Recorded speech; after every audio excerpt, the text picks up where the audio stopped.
Hello, and welcome to Career Landscapes, a peek into professional lives, hosted by One Voice for Change. I'm your host, Felicity Muench, and today we have Linda Baird speaking with us. I'd like to spend a moment reading Linda's bio. Linda Baird is a licensed psychotherapist in Colorado. She has been in practice for over 23 years. Linda's first educational background was in biochemistry. She worked in biotechnology for 15 years, which led her into her interest in studying neuroscience and trauma, and eventually to a major career change. The focus of Linda's practice is on trauma resolution. Her approach is largely experiential, focusing on resolving how trauma and limiting beliefs are held in the body below the level of conscious awareness.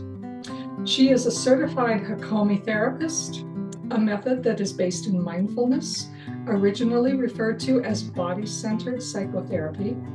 She is a certified EMDR therapist, a certified IFS-informed EMDR therapist, and a yoga instructor. Welcome, Linda. Thank you for being here. Thank you, Felicity. I'm really excited to be here with you. It's a real honor. Oh, well, thank you for taking the time. I have to start out by saying that therapy, counseling, mental health work was one of the top requested occupations from the kids. They wanted to have an interview from a therapist. So I thank you so much for doing this. Yeah. Thank you. Thank So, you. All right, let me just start out by saying, what made you want to be a therapist, especially since your interesting career change from biotechnology to therapy? well, Felicity, I call myself the accidental therapist because honestly, I never intended on becoming a therapist. I was working in biotechnology, which was my previous career of 15 years, and I'd been in my own therapy for several years when I took a position at a large biotech company in Boston. I'm a Colorado native, by the way, so moving to the East Coast was very traumatic for me. It was a huge change. And I was very traumatized by this move for a number of reasons. And looking for a therapist, the only one I can find who was involved with Hakomi at the time, this was 1994, was someone who had a training institute. And I called her up and said, "Do you have room in your private practice?" And she said, "No, but come and study with me. You don't have to become a therapist." So I stumbled into this therapy training that was a 3-year training and found that I loved it. And I loved being in the seat of being the therapist along with doing my own work. So, and at that time, my biotech career was a wonderful career, but there was just a real calling for me. And then I moved back to Colorado. I went to graduate school at Regis University, and I did my first official trauma training with Pat Ogden, sensory motor psychotherapy, and also assisted Hakomi training. So I really stumbled into it. It wasn't that I came in knowing I wanted to be a therapist. Interesting, interesting. And the word trauma is everywhere. Every day we hear that word. Yeah. Could you actually tell us what trauma is, define trauma for us? Well, the definition that I like the best of trauma is the emotional response to any event or situation that is perceived as being life-threatening. And so what's life-threatening for you and what's life-threatening for me could be very different things. And it doesn't matter. It's how our bodies and our emotional bodies take in whatever happened. It's how the body encodes an event. And another definition is that trauma is always a boundary violation. Interesting. And can you define boundaries? There are different kinds of boundaries. There are physical boundaries, there are emotional boundaries, there are intellectual boundaries. And so, if someone hits you, obviously that's a physical boundary violation, but emotional boundary violations can be more subtle and covert. It can be, someone dismissing your emotional responses or intellectually telling you you're wrong or the way you're thinking is wrong, or, spiritual violations, so these are the more subtle levels of boundary violation. Does that help? Yes, it does. Thank you. And I asked a number of kids to present questions to you. And so I'd like to ask some of the questions that the kids asked. And Sure. And I just want to say, I really want to make this a conversation between you and I, because I know that you have a lot of experience and awareness with your kids. And so, perhaps when I answer some of the questions, you'll, give your feedback and your experience with your students. yes, I'd love to. Thank you. But the first question, this is from a teenager age 16. And the question is, how do I deal with burnout in life in general and burnout after doing a big project? Well, I just have to say, it seems like teenagers these days are overscheduled without enough time to rest.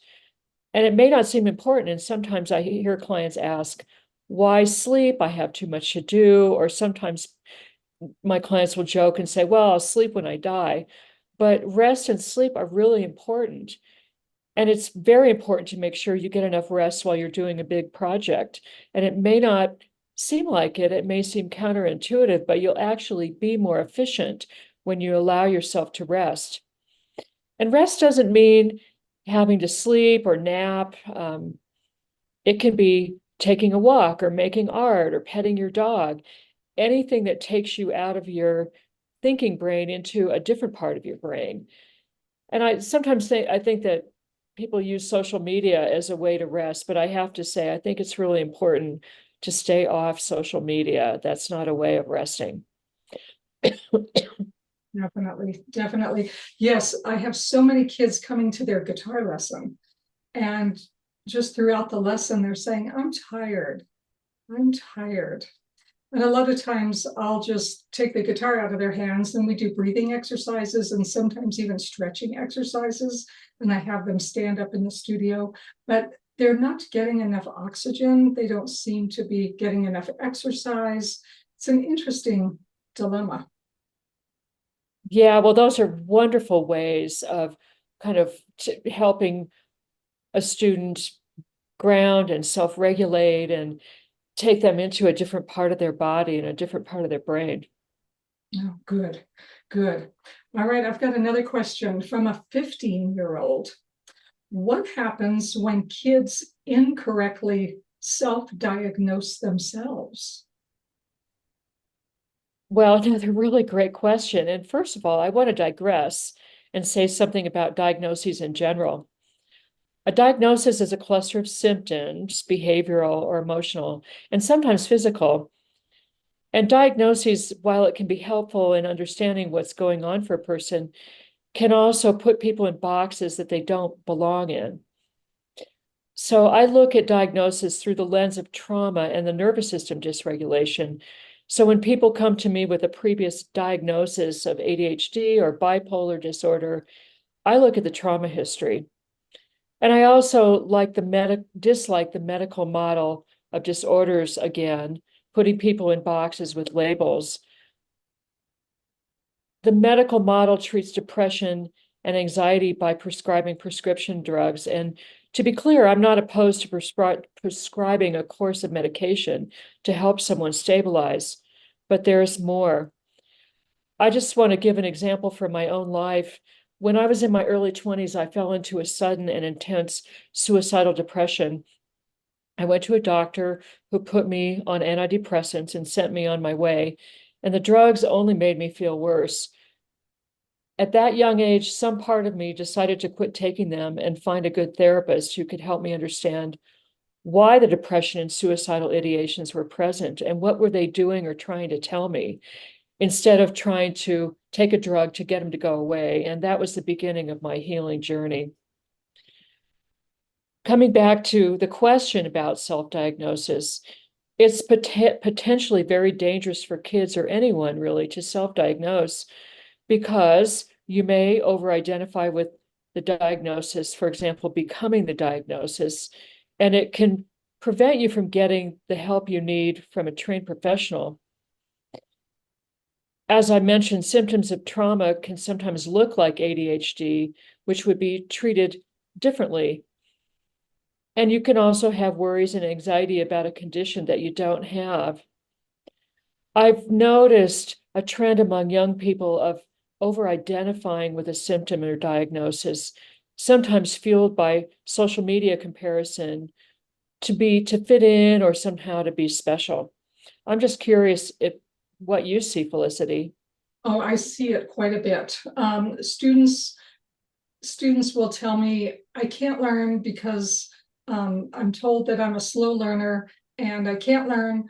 And they said the medication will help. And I'll ask, how many medications are you on? Well, I've had kids on as many as 7 medications at the same time. Well, that affects sleepiness too. They come in and sometimes they'll say, I just took my medicine a half hour ago. It makes me sleepy. Sorry, I'm really tired. Or they say, oh, I haven't taken my medicine, so I'm jumpy and I don't think I can do well at guitar today. They are so, I think as a society, we spend so much time telling people what's wrong with them instead of telling people what's right with them. And students are hearing what's wrong all the time. What's wrong with them, what's wrong with the world, what's wrong, just everywhere they turn. That leads to, a completely different topic we would have to do another video on, but I really work with kids to get them to understand how they can learn and how they can feel good. Just through music and through connectedness. And so that's what I see. I see a lot of despair and a lot of kids on a lot of medications, and it's quite sad. It's very sad. It is. Yeah, it's incredible. I've got another question from a 15-year-old. What are the most common misinterpreted symptoms of ADD? Well, first of all, ADD or attention deficit disorder is these days an outdated term for what's now called ADHD or attention deficit hyperactivity disorder, although not all people who have ADHD have the hyperactivity aspect of it.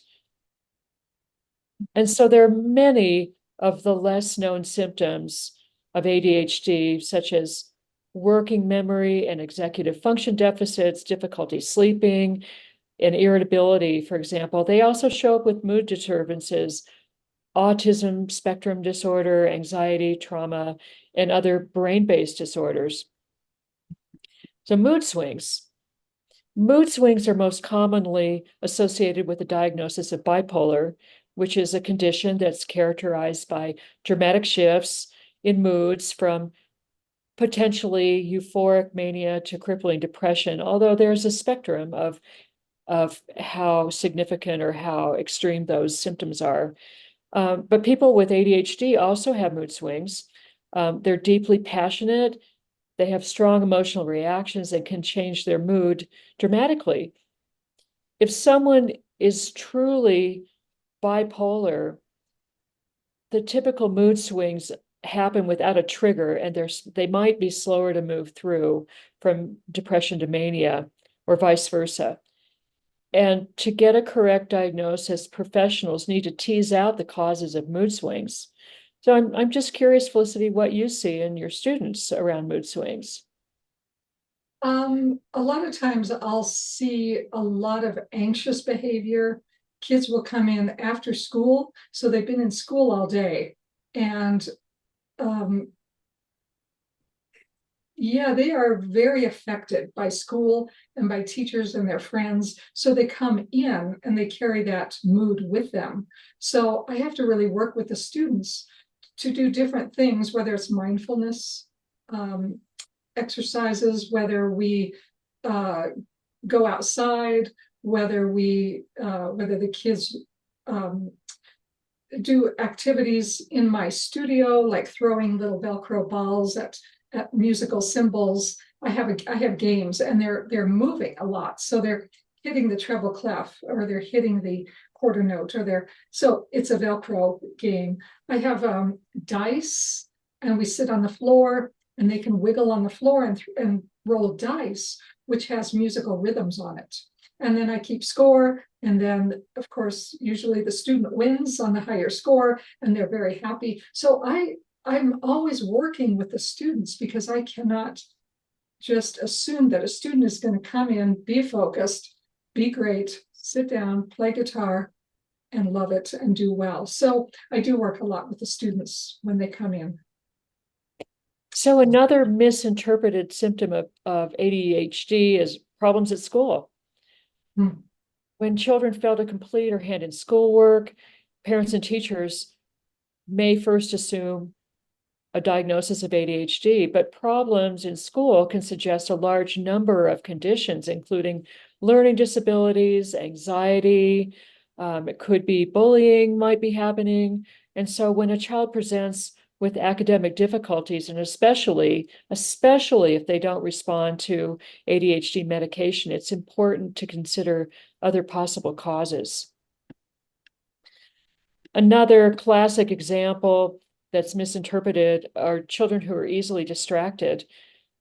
Children with an inattentive type of ADHD are often caught staring out the window or doodling when they should be doing something else. And some daydreamers may have ADHD, but distraction is also a common symptom of other potential, I'm going to use this word that I don't like, disorders. Yeah. There's a difference. Kids with ADHD report being distracted by happy thoughts, like something like a recent sports victory or something good that happened with their friends, whereas children with other issues may get distracted by distressing thoughts. And then finally, social awkwardness in the autism spectrum. There's seems to me these days, another kind of epidemic proportion of children who are being diagnosed on the spectrum, as it's called these days.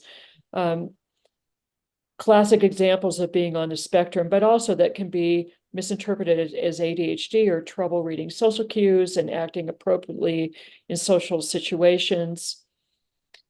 The autism rates now are on the rise, and parents may fear when their child continues to struggle. But this is a big one for children with ADHD too, though. If your child, or if you as a teenager have trouble making friends, is this because perhaps you have an unusual interest, or, do you have trouble interpreting or speaking to others? So I think it's just very important to tease out these different aspects and consider, is this truly a symptom of ADHD, or is it a symptom of being on the spectrum? And in some ways, I just have to say, in a way, we're all on the spectrum because we're all very diverse. Yeah, that's one thing I love about teaching, is that no two kids are alike. And I tell kids, there's only one of you. There's only been one of you. There will only be one of you. You are like no one else. Cherish who you are, and yeah, it's hard for kids. But yes, I agree. We're all on the spectrum, and we all suffer from things from trauma. We're all affected from things from our past. We're a constant work in progress. We are. I just want to say, and close to this question, that there are studies that show that 30 to 50% of individuals who are manifesting on the spectrum also perhaps have the symptoms of ADHD. And so there could be a dual diagnosis there. Interesting. Are there ADHD specialists? People who just specialize in ADHD? There are therapists who specialize with people who are on the spectrum. Interesting. And there are also people who specialize in ADHD. But again, in my world, I'm a bit perhaps more of a generalist, that I look at all of these kind of things that are diagnosed as disorders through the spectrum of trauma. Interesting. And the roots and the foundation probably are trauma, some form of, Yes. definitely.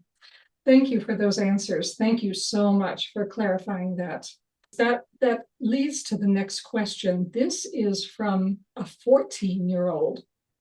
And her question is, how does childhood trauma affect the child's ability to learn and comprehend material in school? I'd just like to back up for a moment and say something else about ADHD, if I may. Oh, yes, please. That it's like anytime there's an epidemic, and it seems that diagnoses of ADHD are at an epidemic level. And also autism spectrum disorder is another one, that there's something else going on when so many children and adults are expressing symptoms of ADHD or on the spectrum. And I just have to say something that you said earlier about the state of the world and how stressful it is right now, and also social media, that, you know, those two things in general and how they're perceived and what happens in the nervous system that lead to these symptoms. So I think it's just so important to look at what's happening at a deeper level and not just that level of the symptoms and slapping a diagnosis on someone. It's interesting because I have, when I talk to kids, this is a little bit off topic, but when I talk to kids, a lot of times they feel like they're not heard and they're not understood. And I have a stack of cards, believe it or not, with the words "you matter." And it's just a business card with "you matter." And I give this card to so many kids, and I might glue it or tape it to their binders, put it somewhere where they can see it when they open their music. And I can't tell you how many kids wind up just tears come down. And I just let them talk. They have never been told that they matter. They've never, they really feel like they don't. They feel like they're just shuffled around from one activity to the next. They're supposed to do their homework. They're supposed to do tremendous amounts of stuff, which goes back to your original statement where you said kids are overworked and overtaxed for time and they don't get enough rest. So it's amazing. The kids just love this card. And they've had this card. Some of my kids have this card for up to 10, 12 years, their entire time with me. It turns yellow and it gets old, but they have "you matter" in their book. It's interesting. So yeah, going on, yeah. What about, how does childhood trauma affect a child's ability to learn and comprehend material in school? Well, sometimes it can undermine the development of language and communication skills. Again, this is about how trauma affects the brain. It can compromise the ability to attend to classroom tasks and instructions. It can interfere with the ability to organize and remember new information. And oftentimes children can't concentrate. It can hinder the grasping of relational cause and effect, not understanding relational cues. Children may not trust teachers. They may be afraid to make mistakes and not ask for help. And they may be jumpy and hypervigilant, always looking out for danger. That's a classic sign of trauma. And also, they may have a deep sense of shame and not feeling good enough. I really love what you just said about giving kids these cards that say "you matter," because it's, you're a music teacher, but at the same time, you're also really attuned. That's so important to your students. And in a way, you're a therapist in a way. I sometimes feel like a therapist. It's wonderful. It gives me such joy to be able to see a student expand and learn and have the ability to enjoy music and enjoy life through music, through that activity and through playing the guitar. It just means the world to me. I've wanted to be a teacher since I was 11. So that is all I have done. And I don't have any plans on retiring at all, because the way I think of life, I think of it as a performer. And performers, the great performers, come out and do an encore. And an encore is one of the best parts of a performance. Everyone is so excited, and the performer is so excited. It's like, let me share one more piece with you. And sometimes there's 2 or 3 encores, if you're lucky. And I'm in the encore of my life. That's how I think of my life. So I think of everything as a performer and as a musician. So I'm in the encore. So I'm glowing with joy, because now I'm presenting my encore material to students, and through One Voice for Change, and trying to help people through the guitar, but in continuing that profession. Of course, that's what I love. But I'm just in the encore of my life. That's what's interesting here is when you were talking about, you listed some of the things, I didn't write them down, but the impediment to learning, I have to tell you, I went through that. I went through a lot of trauma, and much of my trauma, or a good chunk of my trauma, happened before I was born, actually while I was in the womb.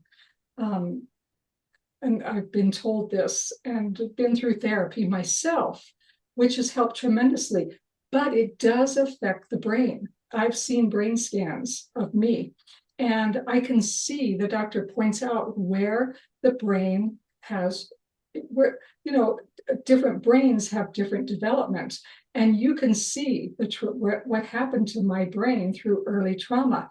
But I always struggled to learn. I'm dyslexic also. But not only that, I just always struggled to learn. I struggled to memorize. I do not memorize well at all. And I cannot come up with answers quickly. I cannot be put on the spot. I would not be a candidate for any game show where you had to quickly respond. I have to think about things, ponder, but that's the way I am. So I can drive people crazy who are impatient. Anyone who is very impatient gets very irritated with me, because I pause and think. I am the turtle. But as a child, you're right, we go through tremendous shaming. Kids can call you retarded, kids can say you're stupid, kids can leave you out of groups, and they say we don't want to play with her or him, and so kids go through a lot. And a lot of times we don't even know what they've been through. And much of our trauma happens even before the age of 3 or 4, the early stages of trauma. And stress definitely affects learning too. Stress shuts down learning. And kids are under tremendous stress today. I don't want to discount at all what you said about in utero trauma, because it's a very real thing. Whatever happens to you in the womb, whatever your mother is going through when she's pregnant, affects the fetus. Absolutely. And very much I agree with you what you said, that so much of our trauma is pre-verbal. It's before the age of 3. But the good news is that there are ways of being able to address it and work with it. Yes, I'm very thankful I had my therapy. So it absolutely saved my life, literally. Next question. What type of symptoms are apparent in people who have experienced sexual abuse? And this is from a 14-year-old. So this is what I'm going to say are symptoms of teenagers or children who've been sexually abused, but can also apply to adults. So refusing to change for a PE class or participate in physical activities.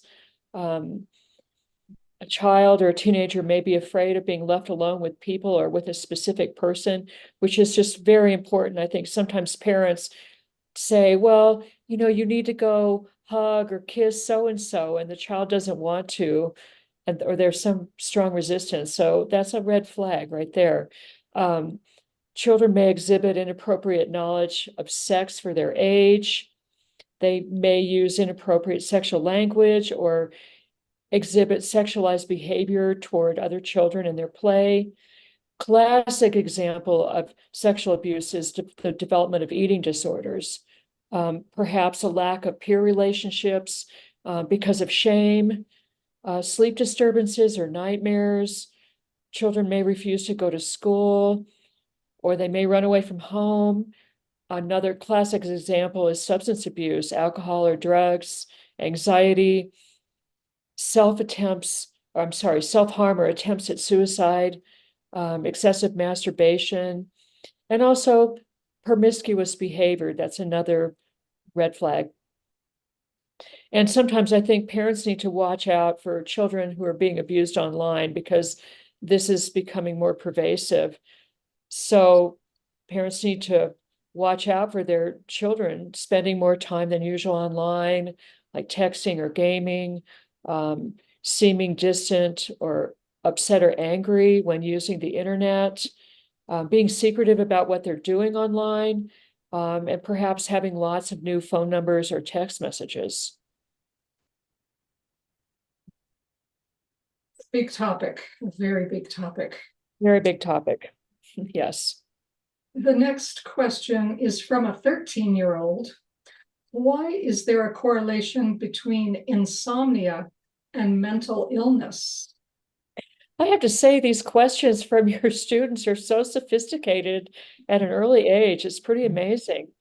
I think I said earlier around the words, the semantics around the diagnoses and disorders. Another term I don't like is mental illness. I look at the ways we present as part of us having experiences. And so let's take that term mental illness off the table. Different parts of us may be present to help protect us, although they may be misguided. For example, there's a part of us that might worry and keep us awake. You know, a part of you may be worrying about what someone thinks of you, or you might fail a test, or worrying if your best friend or boyfriend might leave you. That part of you is actually trying to help you in some way, to help you think of all the things that may go wrong.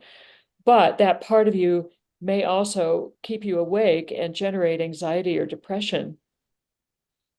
Our brains and body need to rest in order to be fully functional. And we also need our REM sleep, which helps us process the events of our lives, even if our dreams seem meaningless or chaotic. And if we don't have REM sleep, there are some serious disorders, there's that word I don't like, but symptoms that may arise. Yeah, I have a problem. Mental illness sounds so harsh. It sounds so almost antiquated. It sounds so judgmental, you know. Very much so. Yeah, it is. Antiquated is right. And I reserve that term for more serious presentations like schizophrenia, or psychosis. There are definitely areas that slip into that term of mental illness, but it is really it's antiquated. That's a good way of saying it. I'd like to just say something else briefly, and you might have a comment about this, but the use of marijuana these days is really problematic. I've seen this in my clients. There's something called cannabis-induced psychosis, and it's a real thing. I've worked with people who've had cannabis-induced psychosis. And what's THC, which is the active element in marijuana, it inhibits REM sleep. And again, we need our REM sleep. It's really important that we have our dream sleep. And if we don't have REM sleep, there are people who can fall into psychosis, and it's a pretty serious situation that is not addressed. The marijuana industry here in Colorado is a big industry, and I have a lot of opinions and reservations about recreational marijuana use. I've never done marijuana, but when I had my brain scan, I was shown a lot of brain scans from people who do smoke marijuana and other drugs and other symptoms. And it is shocking to see the brain after what THC does to the brain. I was just so grateful that I've never done marijuana. It really affects the brain. So when you see the brain scans, it's amazing. It's an amazing eye opener. Wow. The next question, if you're ready to move on. Yes. How does medication for mental illness work on the brain? What process do the substances go through to change the brain chemicals? And this is from a kid age 17. That's such a big question and a really important question. It's really beyond the scope of what we can talk about here. But this was my original interest in biochemistry, was exactly this question and looking at recovering from my own depression.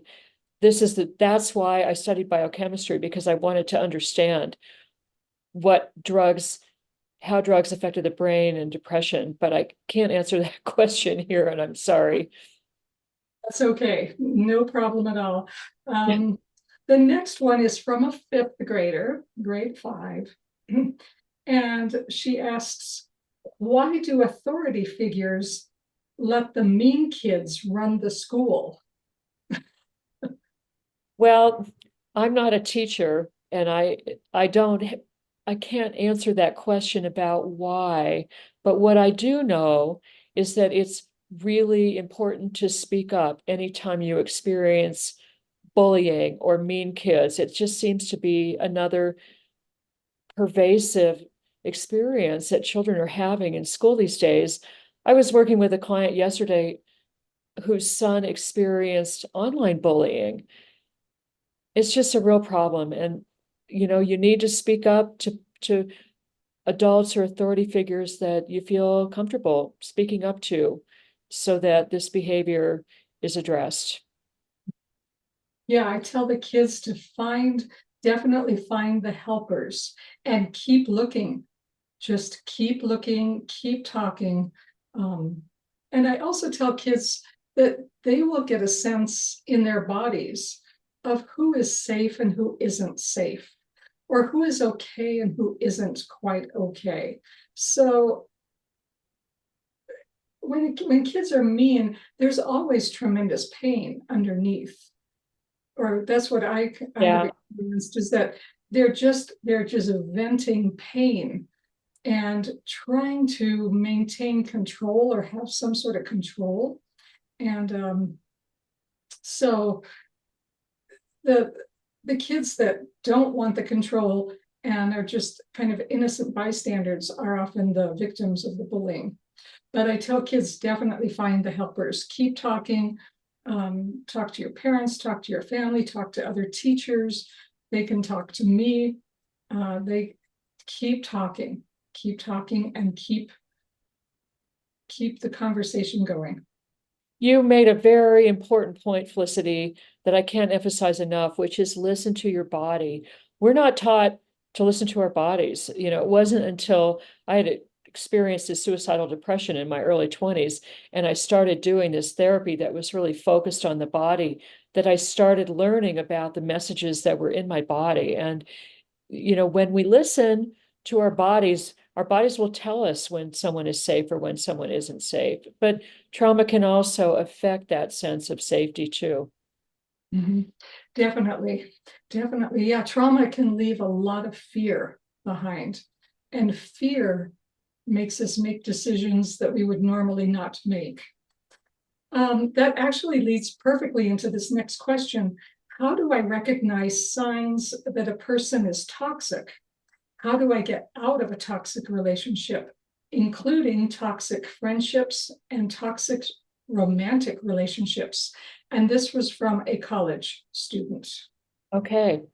Well, there are definitely certain behaviors that can tell you that a person is toxic, like red flag warning signs. One is that you don't feel safe to express yourself. Another is if your friend or your partner is jealous. If they don't let you have outside interests and friends and they want to isolate you, that's another one. If you feel blamed for a friend or a partner's mistake, like if your partner or your friend can't be accountable for their own behavior. If you feel blamed instead of connected with. If your partner or your friend is controlling of you, if you can't talk to your friend, if you feel like the communication is really difficult, if you feel overlooked and neglected. And a big one is if there's no empathy, if your friend or your partner can't empathize with you and your feelings. So how to get out? Well, a big one is to build a support system. And support systems, there are 12-step groups that are good for support. There are therapy groups. Recognize the signs. Again, I come back to listen to your body. Listen to what your body says around, does this feel safe or not safe? Does something feel wrong? Do you have like an itch under your skin that doesn't feel right when you're around the person? Simple to say, cut off contact, but that's really hard. Learn about, again, healthy boundaries. Learn how to say no.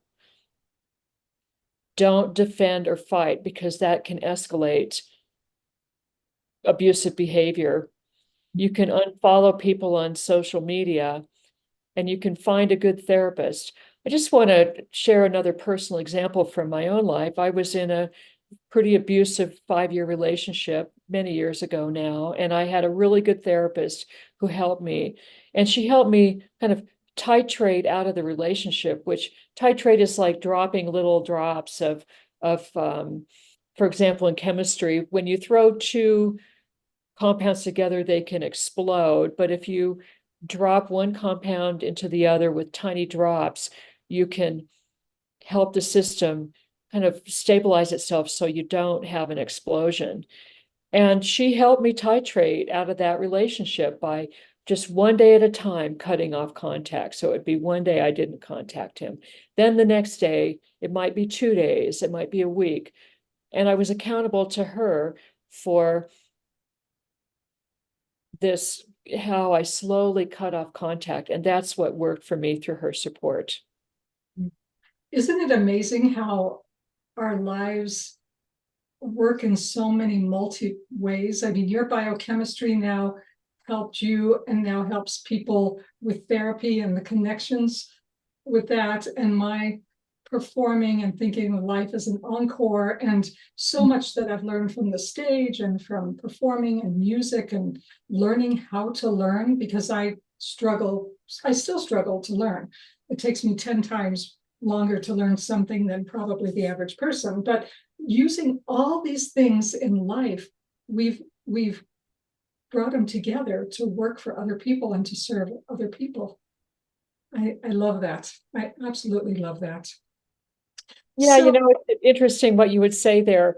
People often ask me, well, that was a huge career change from science and biochemistry to being a therapist, but the through line was really about understanding trauma in the brain. And I love what you said about the encore, that this is the encore of your life. That's just beautiful. oh, thank you. Well, that wraps up the questions, but I have a question for you.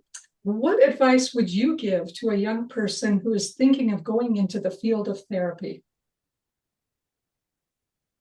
Well, this is just general advice to young people. Create community, and I don't mean on social media. Isolation is such a big problem with young people, especially post-COVID. There's so much depression and anxiety. So stay off screens, find groups, find teams to belong to, find places where you feel comfortable. It may be a bit of a paradox, but it's important to find places of belonging where your unique expression is welcomed without judgment. It's an interesting statistic that only 20% of people exposed to trauma actually develop post-traumatic stress disorder or PTSD. So it's very important to scan for the presence of health and resilience, because really we're resilient people. And I just have to say, Felicity, for you, and you know this, that music is really important and helpful for self-regulation. There's so many different ways. Yeah, music has been my saving grace. Absolutely. When I was a kid, I could always play my guitar. I could retreat to my room. Um, I could get out of the conflict zone. The chaos, or try to get out of the chaos and go to my room and just play guitar. And it was really a saving grace. So, You know, yeah, go ahead. nature is another resource for me personally. Being outside, being in nature, moving my body, those are all things that help create resilience and health in me and help me self-regulate. Mhm. And for me, it's music and it's meditation. I meditate every single day. That's how I regulate. My second question for you is, who inspires you? Well, strong women inspire me. And Felicity, you inspire me. The work that you're doing in the world and your encore inspires me so much. Thank you. Oprah Winfrey and what she's done in the world inspires me. Liz Cheney inspires me so much. I may not agree with her politics and policies, but she was willing to speak up and go against her party, even to her own political detriment. There's a woman named Edith Eger who wrote a wonderful book. It's one of my favorite all-time books. It's called The Choice. And she was an Auschwitz survivor. And it's just such a beautiful book about resilience. She says something that I think is really important that sticks with me, which is that you may have been victimized, but you don't have to live as a victim. And I have another good friend, her name is Nova, and she's also masterful at what you said about creating the encore. You know, she's creating the encore of her life, making lemonade out of lemons. That's wonderful. And one of the strong women that I really admire is Brene Brown.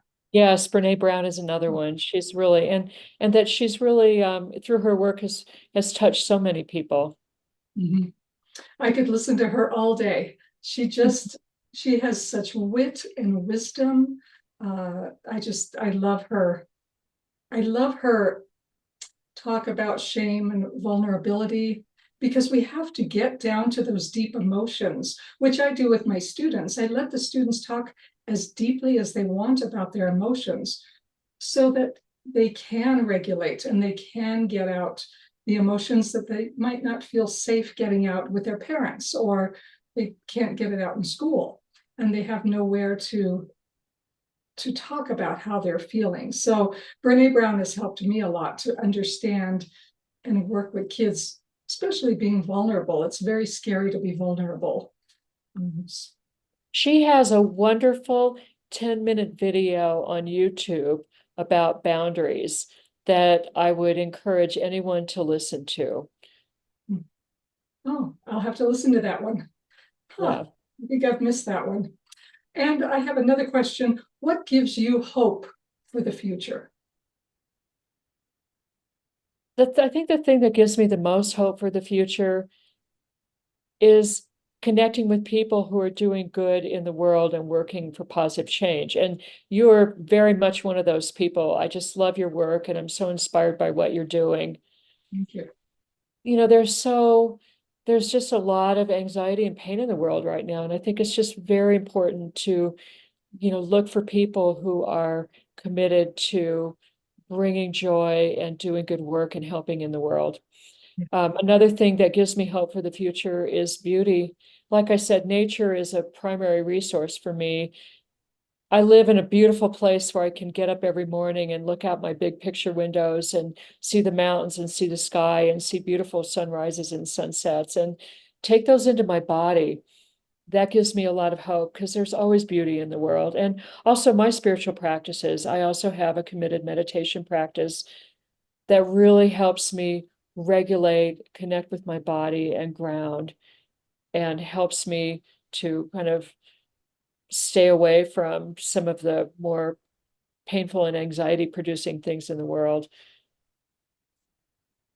And yeah, I do that. I love nature. I love music. I love to meditate. I've learned to control my thoughts, so I'm not thinking the things that I don't want to think. I'm not constantly, excuse me, I'm not constantly thinking about the past or thinking about what was bothering me yesterday or last year or last month. So I control my thinking so that, and whatever happens up here is going to happen in our body. So That's right. I've learned to control, and I always focus on the present, and I focus on the future and what I can do for the future. And I try to get the kids to understand that too. The beauty of making music right in the present. They're right there playing their guitar, and then by the end of the lesson, they've learned a section of music, or they can play something well, or they've developed their song a little bit better. So I try to get kids to think not just positively, but constructively about how they control their thoughts.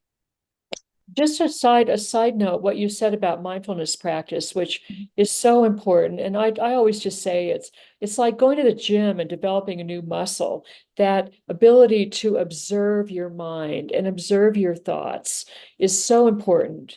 Because once we can do that, when we can develop what I call kind of that dual awareness, or that mindfulness, the part of us that can observe, the observer self, we can then have some kind of control or choice about our thoughts, exactly what you're saying. Otherwise, like there's a saying, do you believe everything you think? But it's just, if we don't have that capacity to be able to step back and question what the stories that our mind makes up, then we can just get so weighed down with fearful thoughts, negative thoughts. Mhm. And also make up our own stories about ourselves. That we talked about shame a bit, but it's just so important to be able to step back, and I think they're wonderful tools for teaching children and teenagers mindfulness these days. Yeah, that's wonderful. It's interesting because just a couple of days ago, a kid was struggling with Spanish. She came in and she was totally frazzled. I mean, just she was fragmented all apart, totally upset because there would be a Spanish test the next day. And she had to memorize 120 words or something. And she didn't know she was supposed to be prepared for that much. Anyway, we spent part of the lesson with mindfulness and reframing her talk, because her self-talk was, oh my God, this is going to be terrible. This is terrible. It's going to be terrible. I'm going to flunk. I'm going to flunk. I don't know what I'm going to do. And that catastrophizing and that thinking. So I really work with kids to think differently, because you have to think differently in order to be able to do music, because music takes tremendous, well, we fail a lot. We make a lot of mistakes. we take a long time to learn a piece of music. And so kids need to learn how to think in a way that it benefits them. It doesn't hurt them. So I helped her try to reframe for a Spanish test. So, but thank you so much. That's going to bring our interview to an end. I just thank you so much, Linda. Thank you for your time. The kids will be very excited to see this. And yes, so for the viewers out there, I would like to remind you, the viewers, to like, share, and subscribe to this channel.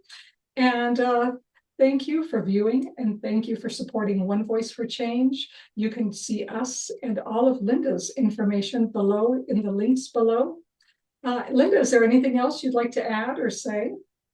No, I just want to say, Felicity, thank you so much for this interview and the opportunity. And I'm just so touched by your work and how you know how to work with these children, and the work you're doing around the world with One Voice for Change. I mean, this is good in the world, and it really brings so much joy to my heart. So thank you for the work you're doing and Thank this you. opportunity. Thank you. Thank you, everybody. Until next time.